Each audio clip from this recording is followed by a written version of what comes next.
మార్కెట్లో ఏ కోర్స్ చేసినా రెండేళ్ల ముచ్చటే. కానీ ఏఐ అండ్ డేటా సైన్స్ నేర్చుకుంటే రాబోయే 10 ఏళ్ల వరకు మీ కెరియర్ కి తిరుగుండదు. అది ఒక్క ఇన్నోమాటిక్స్ తోనే సాధ్యం.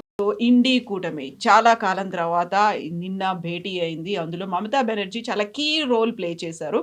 నేను కావాలంటే ఇండి కూటమి తర్వాత దేశమంతా కూడా తిరుగుతాను అనేటువంటి ఒక మాట చెప్పినప్పటికీ కూడా నిన్నటి దాంట్లో వచ్చినటువంటి డిఫరెంట్ ఇష్యూస్ అన్నిట్లలో కీలకంగా కనిపించింది కేవలం ధర్మేంద్ర ప్రధాన్ రాజీనామా చెయ్యాలి అనే మాట. అదే మెయిన్గా నిన్న మమతా బెనర్జీ మీటింగ్, ఇండి కూటమి మీటింగ్ కావాలని చెప్పి వాళ్ళ పార్టీలోనే, అంటే మమతా బెనర్జీ వాళ్ళ పార్టీలో 21 మంది ఎంపీలు మొత్తం సీన్ తీసుకెళ్ళిపోయారు కంప్లీట్. నిన్న న్యూస్లో మీరు చూసుంటే కూటమి కన్నా ఎక్కువ న్యూస్ వచ్చింది. నిన్న మమతా బెనర్జీ పార్టీ నుంచి 20 మంది ఎంపీలు వెళ్ళిపోయారు. సపరేట్ బ్లాక్గా కూర్చుంటారు. స్పీకర్ని కలిసి ఒక లెటర్ ఇచ్చారు. 18 మంది ఆన్లైన్ ఫిజికలీ వచ్చి సిగ్నేచర్ చేశారు. ఇద్దరేమో ఆన్లైన్ సిగ్నేచర్ చేశారని చెప్పారు. ఎందుకంటే ఇది 2/3 క్రాస్ చేయాలంటే వాళ్ళ దగ్గర ఉన్న ఎంపీలు 21 మంది ఉండాలి. అండ్ ఒక రాజ్యసభ ఎంపీ రిజైన్ కూడా చేశారు. ఇంకా చాలామంది చేస్తారు, అది కూడా ఇంకా రాబోతుంది. ఇప్పుడు జరిగింది ఏంటంటే మీరు కూడా చూసుంటారు, మన జరిగిన ప్రొటెస్ట్లో మహువా మొయిత్రా రాలేదు. కల్కట్టాలో మమతా బెనర్జీ ఒక ధర్నా చేస్తే అంటే రాజ్దీప్ సర్దేశా వాళ్ళ వైఫ్ రాలేదు. సాగరికకు షీడింటాను సో కాల్డ్ ఎలీటిస్ట్ ఎవరు రాలేదు. వాళ్ళు ఉన్నదాకా ఎంజాయ్ చేసుకున్నారు. రాజ్యసభ ఎంపీ గానో లోక్సభ ఎంపీ గానో మూమెంట్ ట్రబుల్ వచ్చింది కనుక కానీ వాళ్ళందరూ మాయమైపోయారు. బట్ మహువా మొయిత్రా అయితే బీజేపీలో జాయిన్ అవ్వరు కదా. కానీ షీ హాజ్ నో చాయిస్. ఎందుకంటే ఇంకా నెక్స్ట్ టైం రాజ్యసభ ఎంపీ కాలేరు ఆమె. సో ఆబ్వియస్లీ మ్యాక్సిమం ఒక సీట్ గెలుస్తారు నెక్స్ట్ ఎలక్షన్ ఉంటే కూడా. దాంట్లో ఇప్పుడు ఉన్న అందరూ వెళ్ళిపోతే ఆ సీట్ కూడా రాదు వాళ్ళకి, మమతా బెనర్జీ వాళ్ళ పార్టీకి రాబోయే రాజ్యసభ ఎలక్షన్. కానీ ఇప్పుడున్న ప్రాబ్లం ఏంటంటే ఇండి కూటమిలో చాలా స్టైల్గా అనౌన్స్ చేశారంటే 23 మంది మా పార్టీలో అంటే ఇండియా అలయన్స్లో మీటే అవుతున్నారు ఢిల్లీలో అన్నారు. మీరు చెప్పినట్లనే డిఎంకే అటెండ్ కాలేదు, ఆమ్ ఆద్మీ పార్టీ అటెండ్ కాలేదు, శివసేన లాస్ట్ మినిట్లో ఆన్లైన్, అది కూడా ఉద్ధవ్ ఠాక్రే ఆన్లైన్లో అటెండ్ అయ్యారు. జేఎంఎం కూడా వాళ్ళ నడిమిట్లో గొడవ నడుస్తుంది అక్కడ రాజ్యసభ సీట్ గురించి. ఆ కోపంతో వాళ్ళు కూడా రాలేదు, వాళ్ళు ఆన్లైన్లో వచ్చారు. మనం సౌత్ నుంచి స్టార్ట్ చేద్దాం కవిత గారు. ఇండియా అలయన్స్కి ఆపర్చునిటీ ఎక్కడ ఉంది? అలయన్స్ ఎక్కడ ఉంది? అలయన్స్ కదా మోస్ట్ క్రూషియల్ వర్డ్. కేరళలో వీళ్ళిద్దరు కొట్టుకుంటారు, వీళ్ళిద్దరు అక్కడిక్కడ ఆరోపణ చేసుకుంటారు. ఇప్పుడు సిపిఎం ఏమన్నారంటే నిన్న మీటింగ్లో కూడా చెప్పారంట దట్ రాహుల్ గాంధీ మల్లికార్జున్ ఖర్గే వచ్చి మా లీడర్ పినరాయి విజయన్ మీద ఆరోపణ చేశారు, సిబిఐ ఎంక్వైరీ అని చెప్పారు, బీజేపీ బీ టీమ్ అని చెప్పారు, మళ్ళీ మమ్మల్ని ఎందుకు పిలిచారు మీరు మీటింగ్కి అని అడుగుతున్నారు. అది కరెక్ట్ ప్రశ్నే. అది మీరే అన్నారు, అక్కడ అన్నారు. ఇన్ఫాక్ట్ సిపిఎం కూడా అన్నారు. సిపిఎం ఎప్పుడు అంటారంటే కాంగ్రెస్ ఏమో బీజేపీ బీ టీమ్ అంటారు, వీళ్ళేమో సిపిఎం బీజేపీ బీ టీమ్ అంటారు. అట్లా ఉన్నప్పుడు మళ్ళీ మీరు ఎందుకు అలయన్స్లో ఉన్నారు? బీజేపీతో ఉండాలి కదా. సో అదొకటి. సో కేరళలో అలయన్స్ లేదు. తమిళనాడుకు రండి, తమిళనాడులో డిఎంకే సపరేట్ అయిపోయారు, టీవీకేతో ఉన్నారు. మీరు చూసారా టీవీకే నిన్న మీటింగ్లో ఉన్నారా? లేదే, అటెండ్ అవ్వలేదు. ఎందుకు? మొన్న విజయ్ ఢిల్లీకి వచ్చారు ఫస్ట్ టైం, ప్రధానమంత్రి కలిశారు, హోమ్ మినిస్టర్ని కలిశారు, ఐ థింక్ ఈవెన్ రైల్వే మినిస్టర్ని కూడా కలిశారు అనుకుంటా. కానీ ప్రియాంక గాంధీ, రాహుల్ గాంధీ, సోనియా గాంధీ ఎవరిని కలవలేదు, కలవకుండా వెళ్ళిపోయారు విజయ్. అక్కడే తెలిసిపోతుంది ఆయన ఇంపార్టెన్స్ ఏంటి. కాంగ్రెస్ ఏం చేయలేరు నన్ను అని ఒక యాటిట్యూడ్ వచ్చేసింది తమిళనాడులో. Karnataka only place without alliance పోటీ చేయాల్సింది, వాళ్ళకి ఇంకెవరు లేరు అక్కడ. ఒక టైంలో జేడిఎస్ ఉండే, కానీ ఇప్పుడు జేడిఎస్ బీజేపీతో ఉన్నారు. కుమారస్వామి గారు మంత్రిగా ఉన్నారు. సరే రాజ్యసభ సీట్ అడిగారంట దేవగౌడ గారి కోసం, ఈసారి అడగలేదు, బీజేపీ ఇవ్వరని చెప్పారంట. చాలా, ఎందుకన్నా ఏజ్ కూడా అయిపోయింది, ఇట్స్ ఓకే యంగ్స్టర్కి ఛాన్స్ ఇద్దామని చెప్పి బీజేపీ వాళ్ళు టికెట్ తీసుకున్నారు ఈసారి. తెలంగాణకు వస్తే ఇక్కడ ఒక ఒంటరిగానే పోటీ చేస్తారు, మ్యాక్సిమం ఎంఐఎంతో పొత్తు ఉంటుంది. అది ఓల్డ్ సిటీ కానీ కొన్ని బయట ఉన్న అసెంబ్లీ సెగ్మెంట్స్లో ఉంటుంది. అది కాకుండా లోక్సభకు వచ్చేటప్పుడు పొత్తేం ఉండదు వీళ్ళ నడిమిట్లో. ఆంధ్రాలో కాంగ్రెస్ లేదు, టోటల్ అవుట్. ఒడిశాకు వద్దాం, ఒడిశాలో కూడా లేదు కాంగ్రెస్, చాలా మినిస్క్యూల్ ప్రెజెన్స్. అక్కడ నవీన్ పట్నాయక్ పార్టీతోనే టైప్ కూడా ఉండదు అసలు. ఓకే, అది కాకుండా మధ్యప్రదేశ్కి వద్దాం, అక్కడ కూడా టైప్ ఏం లేదు. మహారాష్ట్రలో వీళ్ళ అలయన్స్ ఉందంటే ఉంది, లేదంటే లేదు. Uddhav Thackeray every now and then ఆయన ఏదో ఆరోపణ చేస్తారు కాంగ్రెస్ మీద, సంజయ్ రావుత్ ఆరోపణ చేస్తారు, అక్కడ అలయన్స్ కూడా లేదు. అక్కడ 3వ అలయన్స్ ఉన్నది ఎన్సీపీ ఇప్పుడు చాలా వీక్ అయిపోయింది. అజిత్ పవార్ గారు వెళ్ళిపోయిన తర్వాత బీజేపీ వైపు వాళ్ళ పార్టీ ఇప్పుడు, అంటే ఆయన లేరు, ఆయన పార్టీ కూడా అప్పుడు లేరు. ఉన్నారు కానీ మా వైఫ్ లీడ్ చేస్తున్నారు. సో అది కూడా అవుట్. గుజరాత్లో Aam Aadmi party minor presence ఉంది. మేజర్ ప్రెసెన్స్ ఇప్పుడు మొన్న జరిగిన మున్సిపల్ ఎలక్షన్లో కూడా మొత్తం కాంగ్రెస్ తీసుకెళ్ళిపోయారు, బీజేపీ తీసుకెళ్ళిపోయారు. కాంగ్రెస్ సెకండ్ వచ్చారు, చాలా దూరం, లాంగ్ వే సెకండ్. అక్కడ కూడా పొత్తు లేదు. రాజస్థాన్లో లేదు, మధ్యప్రదేశ్లో లేదు, ఉత్తరప్రదేశ్లో సమాజ్వాదీ పార్టీ. నిన్న ఇంట్రెస్టింగ్గా సమాజ్వాదీ పార్టీ చీఫ్ అఖిలేష్ యాదవ్ ఒక స్టేట్మెంట్ ఇచ్చారు ఈ అలయన్స్ మీటింగ్లో. ఆయన ఏమన్నారు, మాకు భయం వేస్తుంది అంటారు. ఇద్దరు చెప్పారు ఈ భయం గురించి, ఇద్దరు మాట్లాడారు. షిబు సోరెన్ కూడా అదే అన్నారు, హేమంత్ సోరెన్ కూడా అదే అన్నారు, మాకు భయం వేస్తుంది. బీజేపీ బీహార్లో గెలిచిన తర్వాత, బెంగాల్లో గెలిచిన తర్వాత మా సంగతి ఏంటనేది నాకు భయం వేస్తుంది అని భయం అని ఒక వర్డ్ యూజ్ చేశారు. కంప్లీట్గా వైప్ అవుట్ చేస్తుందేమో బీజేపీ అనేది. బికాస్ ఇప్పుడులా కాదు, ఇప్పుడు రాబోయే అసెంబ్లీ ఎలక్షన్ 430 సీట్లు ప్లస్ ఎలక్షన్ జరగబోతుంది యూపీలో. దాంట్లో బీజేపీ ఆల్ అవుట్ ఎఫర్ట్ పెట్టి ఆల్రెడీ స్టార్ట్ చేసేసారు వాళ్ళ campaign. Congress and Samajwadi party మేము పొత్తుగా ఉండాలన్నా లేదా అని ఇంకా డిసైడ్ చేయలేదు. ఇంట్రెస్టింగ్గా మీరు చూస్తే కవిత గారు, యూపీ పక్కన బీహార్లో కూడా పొత్తు ఉందంటే ఉంది. ఇప్పుడు నెక్స్ట్ తేజస్వి మీటింగ్కి వచ్చారని నిన్న కనిపించలేదు నాకైతే. వాళ్ళ పార్టీ నుంచి ఎవరైనా పంపించారో తెలియదు, కానీ మేజర్ ఫేస్గా ఆయన లేరు. అక్కడ కూడా వీళ్ళకి డిఫరెన్స్ ఆఫ్ ఒపీనియన్ ఉంది. బీహార్ తర్వాత వెస్ట్ బెంగాల్కి వద్దాం. వెస్ట్ బెంగాల్లో మమతా బెనర్జీ నిన్న వచ్చి ఇండియా అలయన్స్ మీటింగ్లో కూర్చుంది. అదే టైంలో అక్కడ వాళ్ళు పొత్తు లేకుండా అగేన్స్ట్ పోటీ చేశారు ఎలక్షన్లో. అక్కడ వెస్ట్ బెంగాల్ యూనిట్ ఏమో కాంగ్రెస్ అసలు వీరిని అంగీకరించట్లేదు, మమతా బెనర్జీని, అధీర్ రంజన్ చౌదరి కానీ ఎవరైనా కానీ. ఈ రాహుల్ గాంధీ ప్రాబ్లం ఏంటంటే ఆయన నేషనల్ లెవెల్లో ఒక లీడర్ అవడానికి ట్రై చేస్తున్నారు.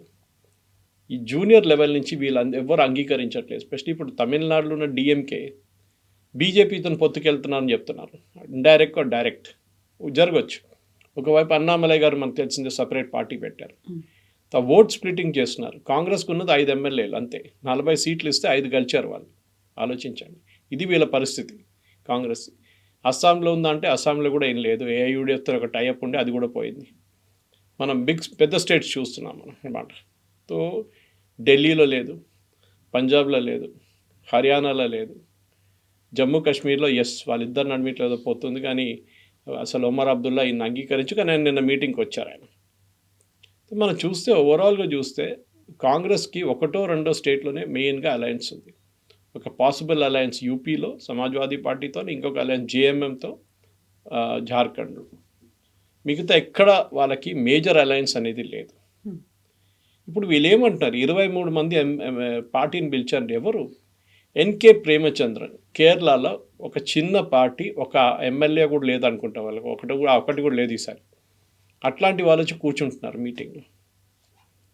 ఇట్లాంటి చిన్న పార్టీలు తీసుకొచ్చి కూర్చోబెట్టి మీరు ఏం చేస్తారు? మీకు కావాల్సింది పెద్ద అలయన్స్. మీ దగ్గర ఇండియా అలయన్స్ అని స్టార్ట్ చేసినప్పుడు మీరు సంవత్సరానికి ఒక మీటింగ్ పెడితే ఎవరు వస్తారు? సో ఇమీడియట్గా నెక్స్ట్ మీటింగ్ హైదరాబాద్లో పెడతాం మేము అన్నారు. ఏం చేస్తారు? What is your common minimum programme? వీళ్ళకి ఒక్కటే కామన్ మినిమం ప్రోగ్రామ్ ఏంటంటే బీజేపీని ఓడించాలి. అది చాలా క్లియర్గా నిన్న కాంగ్రెస్ లీడర్స్ చెప్పారు, సమాజ్వాదీ పార్టీ చెప్పారు. అది కాకుండా అక్కడ వచ్చిన మిగతా చిన్న పార్టీల వాళ్ళు కూడా చెప్పారు. వాళ్ళకి ఒకటే, మోదీని ఓడించాలి, బీజేపీని ఓడించాలి, ఆర్ఎస్ఎస్ని ఓడించాలి, ఇదే. కానీ మీ నడుమిట్లో ఏమైనా అలయన్స్ ఉందా అంటే అది కూడా లేదు. ఎట్లా ఓడిస్తారు వీళ్ళు? ఒక ఎగ్జాంపుల్ తీసుకుందాం. ఇప్పుడు కల్కటాలో మనం చూసాం జరిగిన పాలిటిక్స్ ఎలక్షన్ తర్వాత. నిన్న అదే ఢిల్లీలో జరిగింది. మేము చెప్పినట్టు 21 మంది ఎంపీలు వెళ్ళిపోయారు. ఇది మనకు 21 ఉందా 18 ఉందా అని తెలియదు, కానీ మెజారిటీ ఎంపీలు ఉండరు. ఇప్పుడు మ్యాక్సిమం అయితే వాళ్ళు రాజీనామా చేసేస్తారు, మళ్ళీ ఎలక్షన్ జరుగుతుంది, దాంట్లో బీజేపీ గెలుస్తారు. సో బీజేపీ టాలీ ఇప్పుడు 300 క్రాస్ అయ్యి 314 దాకా వెళ్ళిపోతుంది. ఈ పరిస్థితిలో నెక్స్ట్ ఎలక్షన్లో 39 సీట్లు ఉన్న వెస్ట్ బెంగాల్లో బీజేపీకి లాస్ట్ టైం 12 సీట్లు వచ్చింది. ఈసారి మీరు అసెంబ్లీ రిజల్ట్స్ తీసుకుంటే బీజేపీకి ఈ 39లో 35 సీట్లు రావచ్చు, 36 దాకా కూడా వెళ్ళచ్చు. అంటే from 12 to 22, 22 to 32, almost 24 seats ఎక్కువ. లాస్ట్ టైం బీజేపీ వచ్చి 240 దగ్గర ఆగిపోయింది. సో మీరు 22 సీట్లు యాడ్ చేస్తే 262 అయిపోయింది. దాని తర్వాత మీరు మహారాష్ట్ర చూడండి. లాస్ట్ టైం మహారాష్ట్రలో, ఉత్తరప్రదేశ్లో, వెస్ట్ బెంగాల్లో 3 స్టేట్స్లో బీజేపీకి పెద్దగా లాస్ జరిగింది. దానికోసం వాళ్ళు 270 క్రాస్ చేయలేకపోయారు. మహారాష్ట్ర మినిమం 12 నుంచి 16 సీట్లు బీజేపీ అలయన్స్కి ఎక్కువ వస్తుంది. అక్కడ మీరు 272 క్రాస్ చేసి మీరు 280 దాకా వెళ్ళిపోతారు. దాని తర్వాత ఉత్తరప్రదేశ్, లాస్ట్ టైంలో చాలా పెద్ద లాస్ ఉత్తరప్రదేశ్లో జరిగింది.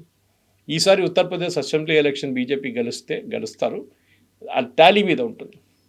అండ్ న్యాచురల్లీ అఖిలేష్ యాదవ్ అంటున్నాను, మాకు భయం వేస్తుంది. భయం ఉంది, డర్ అచ్చా హై. సో ఆ భయంతోనే వీళ్ళు ఇప్పుడు ముందుకెళ్తే అక్కడ కూడా ఉత్తరప్రదేశ్లో జరగబోయే లోక్సభ ఎలక్షన్కి 80 సీట్లు ఉన్నాయి. లాస్ట్ టైం సీట్లు చాలా తగ్గింది, ఈసారి అక్కడి నుంచి కూడా 20 సీట్లు ఎక్కువ వస్తే BJP will cross 300 on NDA Tally. West Bengal, Maharashtra, Uttar Pradesh తర్వాత చాలా స్టేట్స్ ఉన్నాయి బీజేపీ కెన్ డూ వెల్, చాలా బాగా పర్ఫామ్ చేస్తే. ఒకటి బీహార్ ఒకటి ఉంది. బీహార్లో ఈసారి వచ్చిన ఎన్నికల రిజల్ట్స్ చూసి బీహార్లో పోటీ చేసి అక్కడి నుంచి 12 నుంచి 14 సీట్లు ఎక్కువ వస్తుంది BJP. So they will cross 313, 314 ఇప్పుడున్న టాలీ ప్రకారం.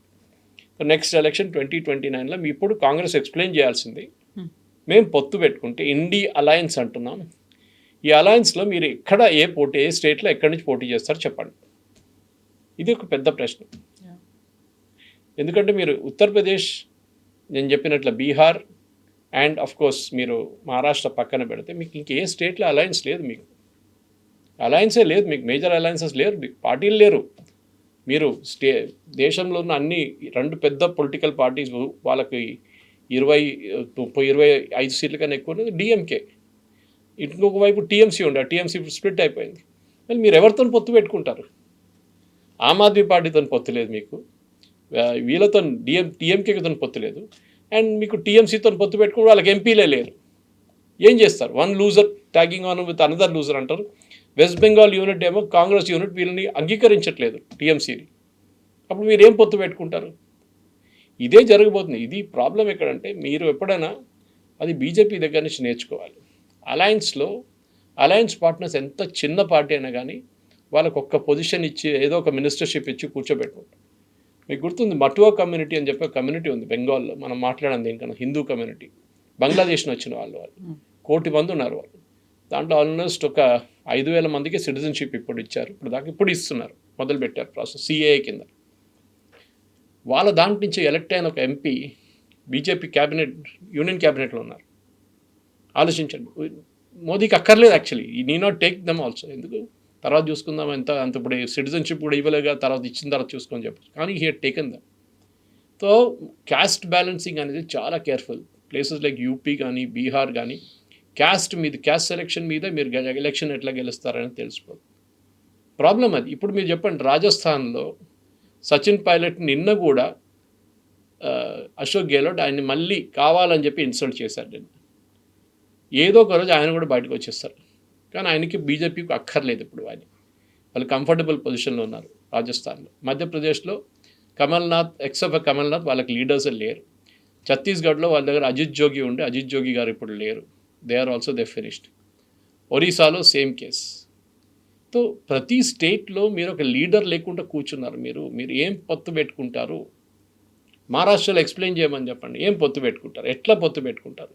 కొంకణ్ నుంచి ఎన్ని సీట్లు ఇస్తారు, విదర్భ నుంచి ఎన్ని సీట్లు తీసుకుంటారు, మరాఠవాడ నుంచి ఎన్ని సీట్లు తీసుకుంటారు, Mumbai city and suburbs and north, that is towards Gujarat, north Maharashtra, మీరు ఎన్ని సీట్లు పొత్తు పెట్టుకుంటారు? క్లారిటీ లేదు వాళ్ళకి. This is the problem with Congress. మీరు ఒక టాప్ డౌన్ అప్రోచ్ పెట్టి ఒక పెద్ద ఇండియా అలయన్స్ పెట్టి అందరు కూటమి ఇట్లా చేయగలుగుతారు. చంద్రబాబు నాయుడు గారు ఒక టైంలో ఉన్నారు, నితీష్ కుమార్ గారు ఉన్నారు, వీళ్ళు ఇప్పుడు ఇద్దరు లేరు పిక్చర్లో. డిఎంకే కూడా ఉన్నారు, డిఎంకే కూడా లేరు. So you are lost all your allies. ఎందుకంటే ఈ ఓవర్ బేరింగ్ యాటిట్యూడ్ రాహుల్ గాంధీది, నేనే లీడర్, మమతా బెనర్జీ చెప్పగానే ఆయనకు భయం వేస్తుంది ఇప్పుడు, that I will be the leader, I will be the opposition leader. Mamata Banerjee ఎక్కడైనా ఎలక్షన్ గెలిచింది అనుకోండి, లాస్ట్ ఎలక్షన్ వెస్ట్ బెంగాల్లో, she would become the India alliance chief. అది రాహుల్ గాంధీకి భయం ఉండేది, కానీ ఆయన కూడా ఒక రిలీఫ్ వచ్చేస్తుంది, ఇప్పుడు గెలవలేదు కదా. I think it's alliance without a future. ఎందుకంటే వీళ్ళకి ఒకటి మీరు గుర్తుపెట్టుకోవాలి, దేవగౌడ గారు ఉన్నప్పుడు కానీ, చంద్రశేఖర్ గారు ఉన్నప్పుడు కానీ, ఐకే గుజరాల్ గారు ఉన్నప్పుడు కానీ, ఈవెన్ నరసింహరావు గారు ఉన్నప్పుడు కానీ ఒక కామన్ మినిమం ప్రోగ్రామ్ అని ఒకటి ఉండే. మీకు గుర్తుంటుంది, హర్కిషన్ సింగ్ సుర్జీత్, ఈవెన్ ఎల్కే అద్వానీ గారు అలయన్స్లో ఉన్నప్పుడు, వాళ్ళు లెఫ్ట్తో అలయన్స్లో ఉన్నప్పుడు, పొత్తున్నప్పుడు వాళ్ళు మీట్ అయితే ఒక ఫోర్ట్ నైట్ అంటే నెలకు 2 సార్లు మీట్ అవుతుండే ఈ కామన్ మినిమం ప్రోగ్రామ్ని చాకౌట్ ఇంప్లిమెంట్ చేయడానికి. ఇప్పుడు వీళ్ళకి కామన్ లేదు, మినిమం లేదు, ప్రోగ్రామ్ లేదు. అదే ఉంది ఈ ఇండియా అలయన్స్కున్న ప్రాబ్లం. వాళ్ళకి ఒక్కటే అలయన్స్ అంటే మోదీ గారికి గతి దింపాలి, ఆయన్ని ఎలక్షన్ గెలవనీయకూడదు. మీ వైపు నుంచి ఏమైనా ఉందా? మా వైపు నుంచి ఏం లేదు, మోదీ గారు గెలవకూడదు నెక్స్ట్ ఎలక్షన్. ఇదొక్కటే వాళ్ళకి ఉన్న ఒకటే ప్రోగ్రామ్ అన్నమాట. ఇప్పుడు మాకు భయమవుతోంది అనేటువంటి ఒక మాట అంటే, మేమెక్కడ అక్కడ లూజ్ అయిపోతామో, లేకుంటే మాకక్కడ ఉన్నటువంటి నంబర్ తగ్గిపోతోందో అనుకున్నప్పుడు, అక్కడ మోదీ దాన్ని హైజాక్ చేస్తున్నారు, టేక్ ఓవర్ చేసుకున్నారు అనే దాంతో పాటుగా అక్కడ ఉన్నటువంటి ఆ 2 రీజినల్ పార్టీలు కూడా మెల్లిమెల్లిగా దాంట్లో ఉన్న పబ్లిక్‌లో ఉన్నటువంటి ఇంట్రెస్ట్ తగ్గిపోతుంది. లేకుంటే వాళ్ళకున్నటువంటి ప్లేస్ ఏదైతే ఏరియా ఫైట్ చేశారో, ఆ డొమైన్ కూడా కోల్పోతున్నారు అనుకున్నప్పుడు, మళ్ళీ అక్కడ రీజినల్ పార్టీలను స్ట్రెంథెన్ చెయ్యాలి అనేటువంటి ఒక థాట్ కూడా వచ్చింది. లేకుంటే అందరం కలిసి మళ్ళీ ముందుకెలా ఎళ్ళాలి, దేశమంతా ముందుకుండాలి అనేటువంటి ఒక మాట. దాంట్లో కూడా ఒక ఏకాభిప్రాయం అనేది రాలేదా? రాలేదు. ఎందుకంటే మీరు చూడండి, తేజస్వి యాదవ్ తీసుకుందాం. బీహార్‌లో ఎలక్షన్ కన్నా ముందు క్యాండిడేట్ సెలక్షన్ కోసం వీళ్ళు ముగ్గురు ఢిల్లీకి వచ్చారు. తేజస్వి, వాళ్ళ నాన్నగారు, అమ్మగారు ముగ్గురు వచ్చారు. I think sister also came, Misa కూడా వచ్చింది. వాళ్ళకి ఒక హియరింగ్ ఉండే కేసుది, ఇండియన్ రైల్వేస్లో ఒక కేసు ఛార్జ్ షీట్ ఉండే, దానికోసం వచ్చారు యాక్చువల్లీ. వచ్చినప్పుడు వీళ్ళు అక్కడ 3 రోజులు ఉన్నారు ఢిల్లీలో. అప్పుడు బీహార్ ఎలక్షన్ కన్నా ముందు క్యాండిడేట్ సెలక్షన్ కోసం రాహుల్ గాంధీని కలవాలని. రాహుల్ గాంధీ కలవలేదు, అపాయింట్మెంట్ ఇవ్వలేదు 3 రోజులు. మొన్న సిద్ధరామయ్యకి అదే చేశారు ఆయన. లాస్ట్లో ప్రియాంక వాద్రా కలిసి ఇష్యూ సెటిల్ చేశారు. కలవలేదు 3 రోజులు. దాని తర్వాత సడన్గా కొలంబియాకి వెళ్ళిపోయారు. సో పొలిటిక్స్ అనేది పార్ట్ టైం బిజినెస్ కాదు కవిత గారు, it's a full time job. ఒకసారి మీరు పొలిటిక్స్లో దిగితే నేను వారం కొంటాను, ఒక వారం బయటికి వెళ్తానంటే కాదు. మీరు మీ పార్టీని లీడ్ చేయాలంటే మీరు అక్కడే ఉండాలి. ఇప్పుడు నిన్న జాన్ బ్రిటాస్ కానీ వీళ్ళందరూ టెలివిజన్ డిబేట్స్ చూశాను నేను, ఈవెన్ అక్కడ పార్టిసిపేషన్ చూశాను నేను. వాళ్ళు ఏమన్నారంటే, మీ కేరళకు వచ్చి మీరు ఎందుకు పినరాయి విజయన్ని తిట్టారు, మీరు ఎందుకు చెప్పారు Pinarayi Vijayan is totally corrupt, మళ్ళీ మాతో ఇప్పుడు పొత్తులు ఇక్కడ కూర్చుంటున్నారు మీరు alliance, don't you feel ashamed? మీకు ఒక పాలసీ ఉండాలి కదా. సరే వీళ్ళని విలువను అసలు సిపిఎంని అని చెప్పి ఎక్స్క్యూజ్ ఏంటంటే, మాకు స్టేట్ లెవెల్లో సపరేట్ పాలిటిక్స్ ఉంది, నేషనల్ లెవెల్లో సపరేట్ పాలిటిక్స్. అట్లా జరగదు. సిపిఎం ఇప్పుడు ఉన్న ఒక 1 మెయిన్ స్టేట్ ఒకటే కేరళ. అక్కడ వెళ్ళి మీరు Pinarayi Vijayan correct is corrupt, doubt లేదు దాంట్లో. కానీ మీరు నేషనల్ లెవెల్లో కూడా you should stick to that allegation. మీరు క్లియర్గా చెప్పాలి జాన్ బ్రిటాస్కి, దట్ లుక్ బాస్, మీ లీడర్ ఇస్ కరప్ట్, ఆయన వ్యతిరేకంగా సిబిఐ ఎంక్వైరీ మేమే డిమాండ్ చేశాం, మేమే సిబిఐ ఎంక్వైరీ కోసం పర్మిషన్ కూడా ఇస్తున్నాం. మీరెందుకు భయపడుతున్నారు? అది ప్రాబ్లం ఏంటంటే, ఇదే ప్రాబ్లం వెస్ట్ బెంగాల్లో జరిగింది. వెస్ట్ బెంగాల్లో సిపిఎం, కాంగ్రెస్, టీఎంసీ సపరేట్గా పోటీ చేశారు. ఒకరికేమో 2 సీట్లు వచ్చి, ఒకరికి 1 సీట్ వచ్చింది. ఆలోచించండి, ఇది పరిస్థితి. అండ్ మమతా బెనర్జీ పాప 80 సీట్లు ఆగిపోయింది. ఇప్పుడు 80లో చాలామంది వెళ్ళిపోయారు. సో అక్కడ మీరు రీజనల్ లెవెల్లో మీరు పొత్తు పెట్టుకోకపోతే, ఈవెన్ జిఎంఎం తీసుకోండి. ఇప్పుడు రాజ్యసభ ఎలక్షన్ ఉంది, అక్కడ 2 సీట్లు ఉన్నాయి, గెలవచ్చు ఈజీగా. అంటే 1 సీట్ కాంగ్రెస్కి, 1 సీట్ జిఎంఎంకి. జిఎంఎం చేశారు, 2 సీట్లు పెట్టేశారు వాళ్ళు. కాంగ్రెస్ వైపు నుంచి ఒక ఇండిపెండెంట్ క్యాండిడేట్ని పెట్టారు. ఇప్పుడు ఏం జరగబోతుంది చూడండి తమాషా. ఇప్పుడు ఆ ఓట్ స్ప్లిట్ అయితే బెనిఫిట్ బీజేపీకి వస్తుంది. అఫ్కోర్స్ వాళ్ళు క్యాండిడేట్ పెట్టలేదు అనుకో, కానీ బెనిఫిట్ వస్తుంది వాళ్ళు. ఇదే ఓడిపోతారు, క్యాండిడేట్ ఓడిపోతారు, ఇద్దరు జిఎంఎం క్యాండిడేట్స్ గెలుస్తారు. మళ్ళీ మీరు ఢిల్లీలో కూర్చొని పొత్తు అంటారు. మళ్ళీ మీరు you should demonstrate, you walk your talk అంటారు ఇంగ్లీష్లో. మీరు అలయన్స్లో ఉన్నప్పుడు మీరు సాక్రిఫైస్ చేయడానికి నేర్చుకోవాలి. First point is that. మీ వైపు నుంచి ఓకే, నేను బిగ్ బ్రదర్, నేను ఫ్యామిలీ హెడ్ ఆఫ్ ఫ్యామిలీ, నేను చూసుకుంటాను, నేను మా వైపు నుంచి కొంచెం సాక్రిఫైస్ ఉంటుంది. లేదు, మేము సాక్రిఫైస్ చేయం, మీరే సాక్రిఫైస్ చేయాలంటే వాళ్ళు చేయరు వాళ్ళు. And this is the principal problem. ఇది మీకు అలయన్స్ అని నేర్చుకోవాలంటే నరసింహారావు గారి దగ్గర నుంచి నేర్చుకోవాలి. ఆయన ఒక మైనారిటీ గవర్నమెంట్ నడిపించారు. For that might even Manmohan Singh minority government నడిపించారు, వాళ్ళకి మెజారిటీ లేకుండే. కానీ వాళ్ళు రెగ్యులర్గా కన్సల్ట్ చేస్తుండే వాళ్ళు అలయన్స్. అది సిపిఎం ఉండొచ్చు, సిపిఐ ఉండొచ్చు, మిగతా పార్టీస్, ఈవెన్ టీఎంసీ ఉండొచ్చు ఆ టైంలో. కానీ వీళ్ళు చేయట్లేదు, ఇది ప్రాబ్లం అన్నమాట. సో ఇప్పుడు మోదీ గవర్నమెంట్ వచ్చి 12 సంవత్సరాలు అవుతుంది. మీరు వాళ్ళని నెక్స్ట్ ఎలక్షన్లో గెలవకుండా ఉండడానికి మీరు ఏం చేస్తారు? What is your strategy? Dharmender Pradhan రాజీనామా చేయాలన్నారు. ఓకే, వెస్ట్ బెంగాల్లో పేపర్ లీక్ అయింది కదా, టీచర్ సెలక్షన్ పేపర్ లీక్ అయింది కదా, చాలా స్టేట్స్లో లీక్ అయింది, ఇంక్లూడింగ్ తెలంగాణలో లీక్. రాజీనామా చేశారు ఎవరైనా? I'm also not a supporter of Dharmendra Pradhan. I think చాలా ఇన్ఎఫిషియంట్ ఆయన ఇన్ దాట్ మ్యాటర్. కానీ ఇక్కడ జరిగింది ఏంటంటే, ఆఫ్ కోర్స్ మన అందరికీ తెలుసు, అదొక బ్యూరోక్రటిక్ ల్యాబ్స్ ఉండే చాలా మటుకు. మాఫియా లాగా ఉంది. మాఫియా ఇప్పుడు కాదు, ఈ మెడికల్ ఎగ్జామ్ అనే ఒక మాఫియా ఎప్పటి నుంచో ఉంది. దీన్ని వ్యతిరేకించే వాళ్ళు, సపోర్ట్ చేస్తున్న వాళ్ళు ఇద్దరికి దాంట్లో ఒక ఎయిమ్ ఉందన్నమాట. దీనికన్నా ముందు మీకు గుర్తుంటుంది, తమిళనాడు నుంచి నీట్ ఎగ్జామ్ వ్యతిరేకత చాలా ఉండే ఎక్కువ. ఎందుకంటే తమిళనాడులో ఉన్న most of the medical colleges politicians చేతిలో ఉంది. వాళ్ళు ఒక్కొక్క సీటు ₹1 కోటి, 2 కోట్లు, 3 కోట్లు అమ్ముకుంటారు ఆ టైంలో. ఇప్పుడు అది 5 కోట్లు 10 కోట్లు వేలు ఒకటి ఉంటుంది. నీట్ వచ్చిన తర్వాత ఆ బిజినెస్ మొత్తం పోయింది వాళ్ళ చేతి నుంచి, except for bit of NRI quota and management quota, మిగతా అంతా పోయింది వాళ్ళ దగ్గర నుంచి. అది కూడా నీట్ ర్యాంకింగ్ మీద ఉంటుంది. దానికోసం వ్యతిరేకించారు. కోచింగ్ మాఫియా అన్నారు, అదన్నారు, రూరల్ స్టూడెంట్స్కి లేదన్నారు. వీళ్ళు సీట్లు అమ్ముకోవడానికి ట్రై చేశారు. 3 లాంగ్వేజ్ పాలసీ తీసుకొచ్చారు సిబిఎస్ఈ వైపు నుంచి. కన్సల్టేషన్ చేయకుండా చేయకూడదు. టీచర్లు లేరు, సుప్రీంకోర్టు కూడా చెప్పారు, it's a good thing. Mother tongue నేర్చుకోవాల్సింది నేను కూడా సపోర్ట్ చేస్తాను. కేరళ నుంచి వచ్చిన నేను తెలంగాణలో వచ్చి ఇక్కడే చదువుకున్న, స్కూల్ నుంచి ఇక్కడే ఉన్నాను నేను. First 3 years I studied in Marathi medium school. Next 10th దాకా I studied in proper middle school, model high school, Osmania university. కానీ నేర్చుకున్నాను కదా లాంగ్వేజ్. సెకండ్ లాంగ్వేజ్ తెలుగు ఉండే నాది, దానికన్నా ముందు మరాఠీ ఉండే నా లాంగ్వేజ్, సెకండ్ లాంగ్వేజ్. హైదరాబాద్లో ఉండి కాచిగూడలో ఉన్న మరాఠీ స్కూల్లో నేర్చుకున్నాను. ఎక్కడున్నా కానీ you have to learn the local language, అది కంపల్సరీ. కానీ దానికి ఇన్ఫ్రాస్ట్రక్చర్ క్రియేట్ చేయాలి. మార్కింగ్ సిస్టమ్ పెట్టారు సిబిఎస్ఈది. సో మీరు ఆపర్చునిటీస్ ఇస్తున్నారు అలయన్స్కి. ఇప్పుడు సిజేపీ గురించి మాట్లాడారు మీరు. కాంగ్రెస్ ఎందుకు వ్యతిరేకిస్తున్నారు? కాంగ్రెస్ జనతా పార్టీకి కూడా సపోర్ట్ చేద్దాము అనే, ప్రజా ఉద్యమాల్లో మనం కూడా పార్టిసిపేట్ చేద్దాము అనే మాట. ఫస్ట్ డే వీళ్ళు ప్రొటెస్ట్ ఆర్గనైజ్ చేశారు జంతర్ మంతర్లో. కాంగ్రెస్ వాళ్ళు ఎవరు రాలేదు. ఎందుకు? ఆ డెమాన్స్ట్రేషన్ మొత్తం ఆర్గనైజ్ చేసింది ఆమ్ ఆద్మీ పార్టీ. దాంతోపాటు ఎస్ఎఫ్ఐ వాళ్ళు వచ్చారు, కమ్యూనిస్ట్ వాళ్ళ వైపు నుంచి.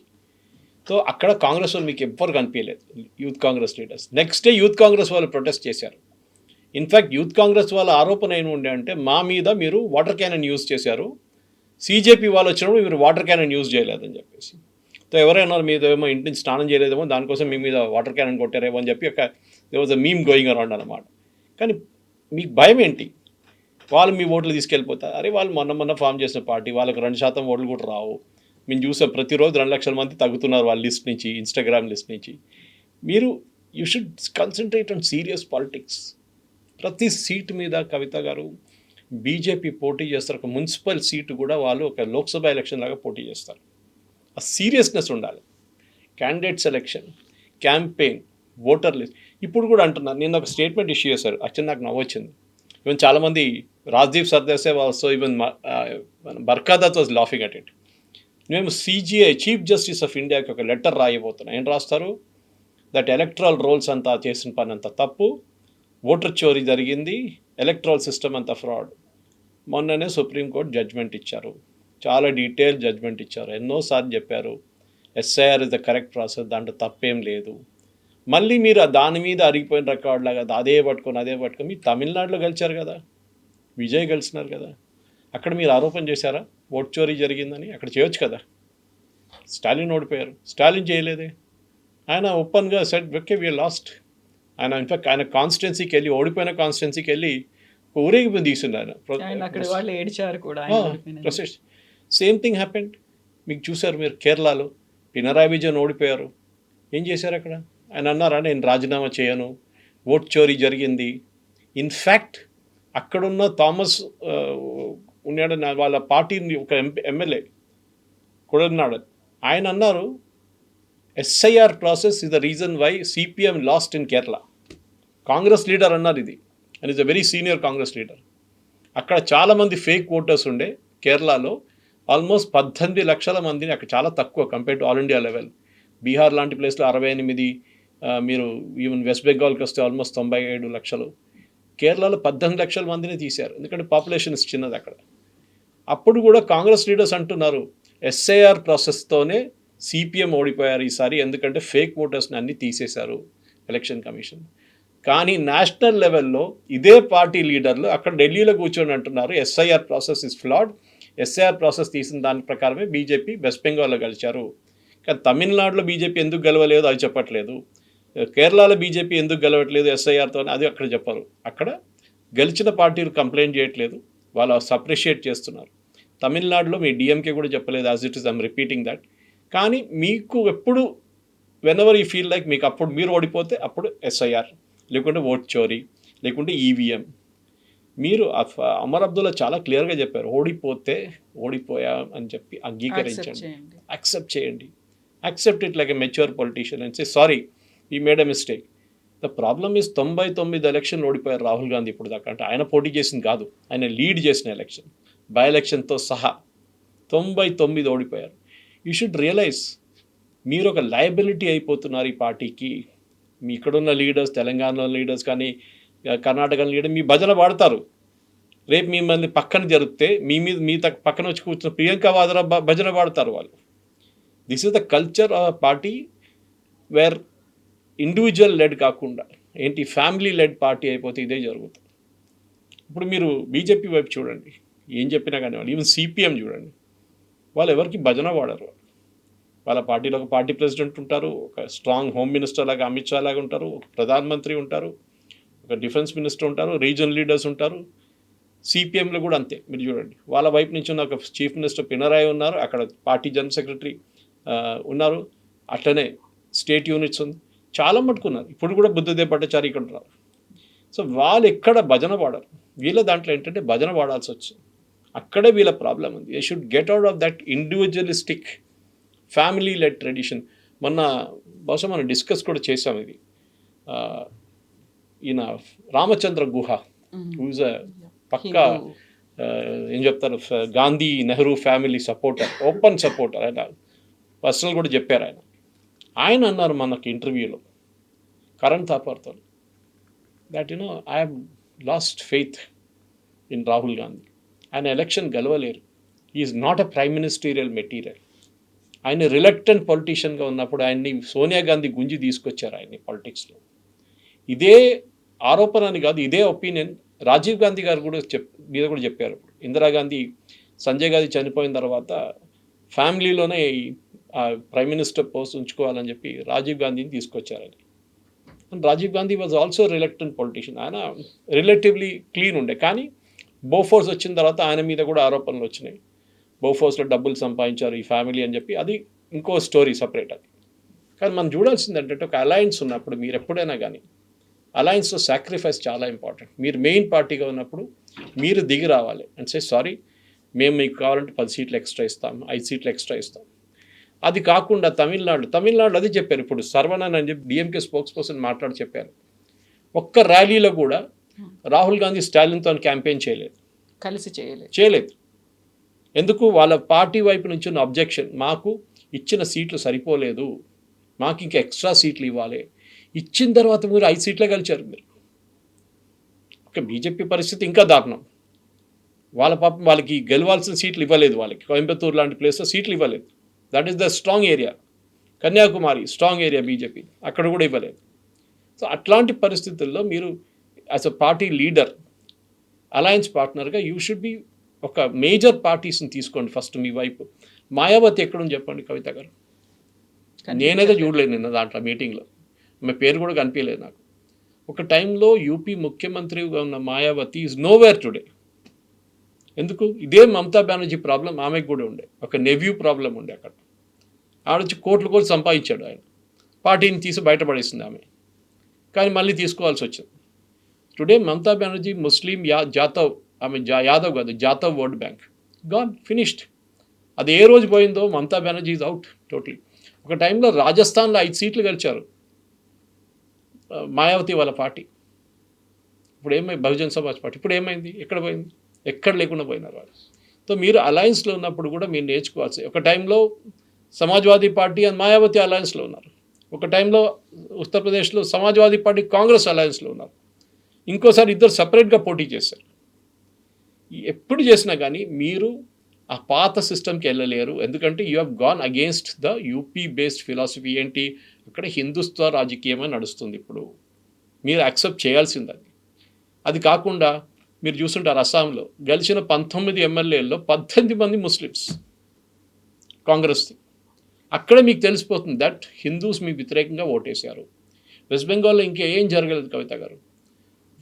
బంగ్లాదేశ్లో ఏం జరిగింది చూసి భయపడి హిందువులు ఓటేశారు, అంతే. ఇంకేం ఎక్స్ప్లెనేషన్ లేదు.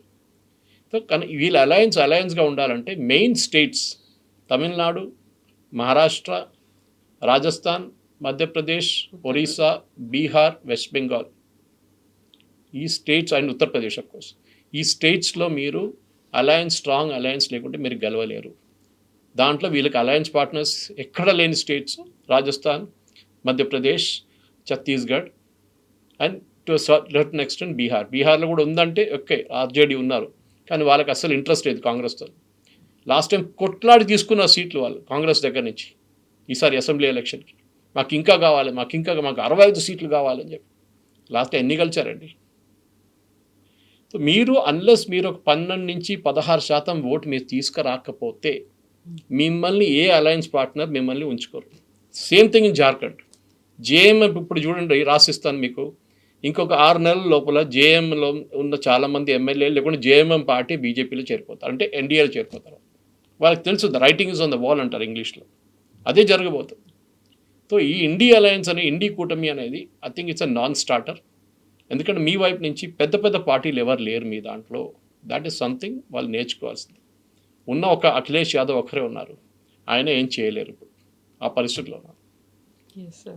Thank you so Thank you much. very much.